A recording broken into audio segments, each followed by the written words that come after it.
కోసల గ్రామంలో వీరన్న అనే రైతు ఉండేవాడు. అతని కొడుకు పేరు రాము. రాము చాలా బుద్ధిమంతుడు. రాముని చూసి అతనికి చదువు చెప్పిన గురువు, ఊరివాళ్లు, అతని తల్లిదండ్రులు అందరూ చాలా గర్వపడేవారు. మీ అబ్బాయి చాలా బాగా చదువుతున్నాడు. ఇంకా ఉన్నత చదువులు చదివిస్తే చాలా గొప్పవాడవుతాడు.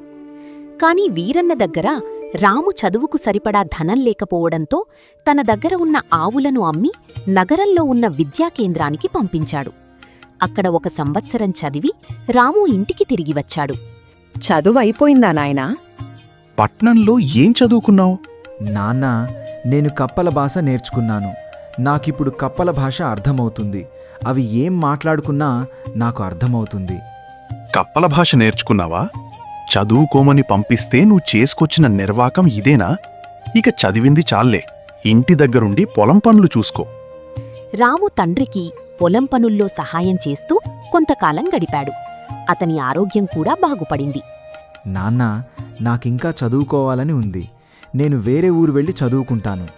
నువ్వు ఇప్పటివరకు చదివింది చాలు, ఇక చదవాల్సిన అవసరం లేదు. బుద్ధిగా వ్యవసాయం చేసుకో. ఇంతవరకు చదివించి అందరిచేత తెలివైనవాడని అనిపించుకుని ఇప్పుడు వాణ్ణి పొలంలో గుడ్డు చాకిరీ చేయమంటావా?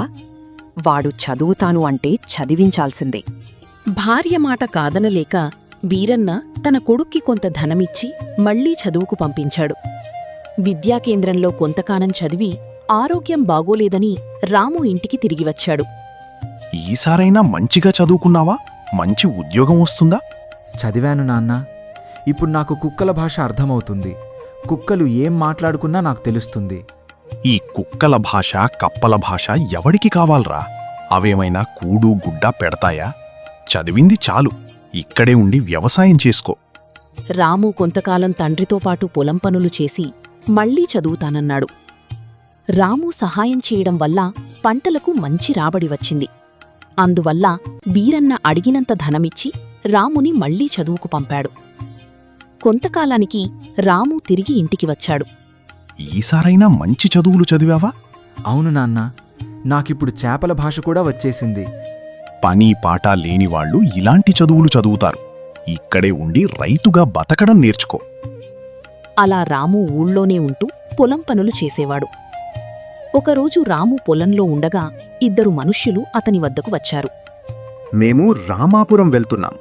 రాజుగారు కొత్త మంత్రిని నియమిస్తారట. మేము పని దొరుకుతుందేమో అని వెళ్తున్నాం. మాకు ఆ నగరానికి దారి సరిగా తెలియదు.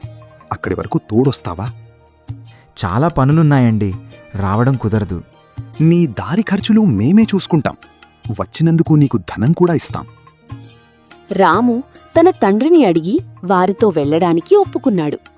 చాలా దూరం ప్రయాణించి భోజనం చేయడానికి ఒక చెరువు దగ్గర కూర్చున్నారు. అప్పుడు రాముకు చెరువు వైపు నుండి మాటలు వినిపించాయి. చూసేసరికి 2 కప్పలు కనిపించాయి. ఒక కప్ప చిన్న గుళికను చూస్తూ ఉంది. ఇదొక గొప్ప ఔషధం. ఇది ఏ జబ్బునైనా నయం చేస్తుంది. నువ్వు నమ్మకపోయినా పర్వాలేదు.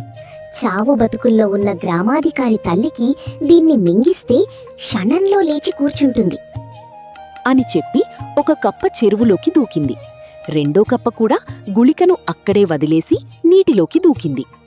రాము వెళ్లి ఆ గుళికను తీసుకుని జేబులో వేసుకున్నాడు. సాయంత్రానికి వారొక గ్రామానికి చేరుకున్నారు. అక్కడ సత్రంలో ఉండాలని అనుకున్నారు. కాని సత్రం యజమాని చాలా కంగారుగా ఉన్నాడు. అవతల గ్రామాధికారి తల్లి ఏ క్షణాన చనిపోతుందో తెలియదు. నేను వెంటనే వైద్యుణ్ణి తీసుకెళ్ళాలి. నాకు కూడా వైద్యం తెలుసు. నన్ను గ్రామాధికారి ఇంటికి తీసుకెళ్ళండి. సత్రం యజమాని ఆశ్చర్యంగా చూసి రాముణ్ణి గ్రామాధికారి ఇంటికి తీసుకెళ్లాడు. ముసలావిడ స్పృహలో లేకుండా ఉంది. రాము తన వద్ద ఉన్న గుళికను ఆమె నోట్లో వేసి కొద్దిగా నీళ్లు పోశాడు. కొద్ది క్షణాల్లోనే ఆమె కళ్ళు తెరిచి కూర్చుంది. కొంతసేపటికి పూర్తిగా కోలుకుంది. అందరూ రాముణ్ణి ప్రశంసలతో ముంచెత్తారు. గ్రామాధికారి విందు ఏర్పాటు చేశాడు. వారు ఎక్కడికి వెళుతున్నారో తెలుసుకుని ప్రయాణానికి తగిన ఏర్పాట్లు చేశాడు. మరుసటి రోజు ప్రయాణం కొనసాగింది. ఆ రోజు రాత్రి మరో సత్రంలో ఆగారు. రాత్రి చాలా కుక్కలు మొరుగుతున్నాయి. ఈ వెధవ కుక్కలు నిద్రపోనివ్వడం లేదు. అలా అనకండి. అవి మనకు పెద్ద ఉపకారం చేస్తున్నాయి. ఈ రాత్రి సత్రంలో దొంగలు పడతారట. ఒక దొంగ సత్రంలోనే ఉన్నాడట. అతను అర్ధరాత్రి తలుపులు తెరిచి తన అనుచరులను లోపలికి రానిస్తాడట. నీకెలా తెలుసు? జంతువులు అబద్ధాలు చెప్పవు. ఆ కుక్కలు మాట్లాడుకుంటే నేను విన్నాను. ఈ విషయం సత్రంలో ఉన్న అందరికీ తెలిసింది. అర్ధరాత్రి సత్రం యజమాని నిజంగానే తలుపు తెరిచి దొంగలను లోపలికి రానిచ్చాడు. అందరూ నిద్రపోతున్నట్లు నటించి దొంగలను పట్టేశారు. యజమాని కూడా పట్టుబడ్డాడు. మరుసటి రోజు ప్రయాణం కొనసాగింది. కొంతసేపటికి ఒక చెరువు వద్ద విశ్రాంతి తీసుకుంటుండగా రాముకు చేపల మాటలు వినిపించాయి. చేపలు మన గురించే మాట్లాడుకుంటున్నాయి. ఏమనంటున్నాయి? మనలో ఎవరో ఒకరు మంత్రి కాబోతున్నారట. ఇద్దరు పెద్ద మనుషులు పరమానందపడ్డారు. తమకు అవకాశం ఉందని అనుకున్నారు. ఆ సాయంత్రం వాళ్లు రామాపురం చేరుకుని రాజు దర్బార్కు వెళ్లారు. అక్కడ అన్ని గ్రామాల న్యాయాధికారులు ఉండి ప్రతిరోజూ జరిగిన విషయాలను రాజుకు వివరిస్తున్నారు. రాజు రామును చూస్తాడు. రాము, నిన్ను ఈ రాజ్యానికి మంత్రిగా నియమిస్తున్నాను. ఈ పదవికి నీలాంటి తెలివైనవాడే కావాలి.